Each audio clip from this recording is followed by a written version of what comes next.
Бәріңе сәлем, сіздермен бірге мен Диана, менің арнама қош келдіңіздер. Менің арнама тіркеліп, лайк басып және де комментарий жазуды ұмытпаңыздар. Бүгін осындай өте дәмді, ортасында ірімшігі бар сочникиді бірге дайындайық, ал бастайық.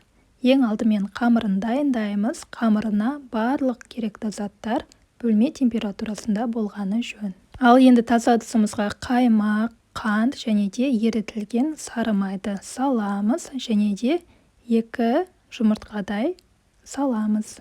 Жұмыртқамызда бөлме температурасында болғаны жөн және де аз қопсытқыш салып, оны венчиктің көмегімен бір қалыпты масса болғанша араластырып аламыз. Венчик болмаса, миксердің де көмегімен араластырып алсаңыздар болады. Осындай әдемі бір қалыпты масса шығуы керек. Ал енді осы сұйық массамыздың үстіне ұнымызды илектен өткіземіз. Басында барлық ұнды салмаймыз, жартысын салып, оны венчиктің көмегімен араластырып аламыз. Кейін осы араластырып болған соң тағы да келесі екінші бөлімін саламыз. Оны да илектен өткізіп, әрі қарай қолға жабыспайтындай әдемі қамыр илейміз. Ұнды мөлшерінен көп салып жібермеңіздер, сол граммен салсаңыздар болады. Осындай әдемі қамыр шығады. Енді осыны қоя тұрамыз, оған дейін салмамызды дайындаймыз.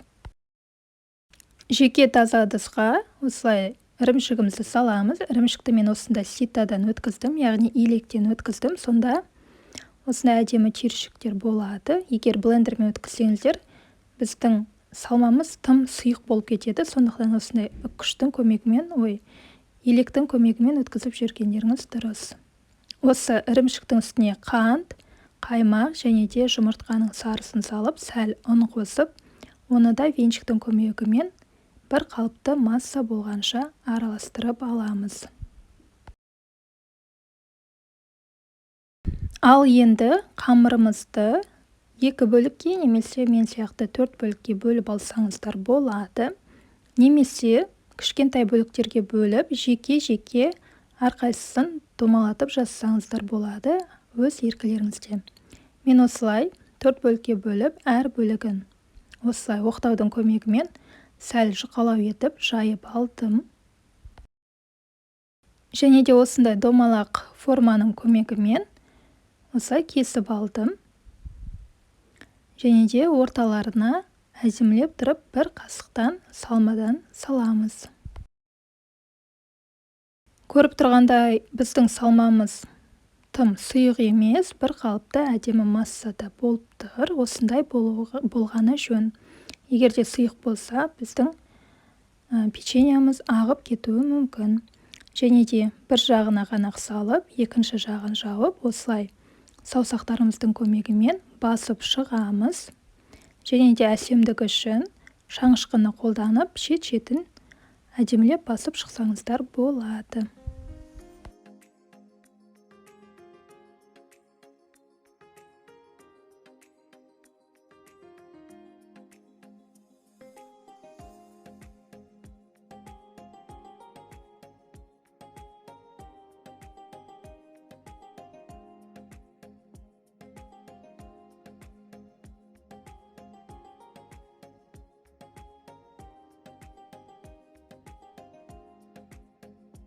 Мен бұл жерде барлығын пісірмедім. Кейбірін осылай мұздатқышқа сақтауға салып қойдым, арасында пісіріп тұруға. Ал қалған бөлігіне осылай жұмыртқаның сарысын жағып, қызып тұрған пеште 180 градуста 20-25 минуттай пісіріп аламыз. Әрине, өз пешіңізге қарай ыңғайластырасыздар уақытында, градусында. Міне бізде осындай әдемі печенье болып шықты. Өте дәмді, әрі үйдегілердің барлығына ұнады.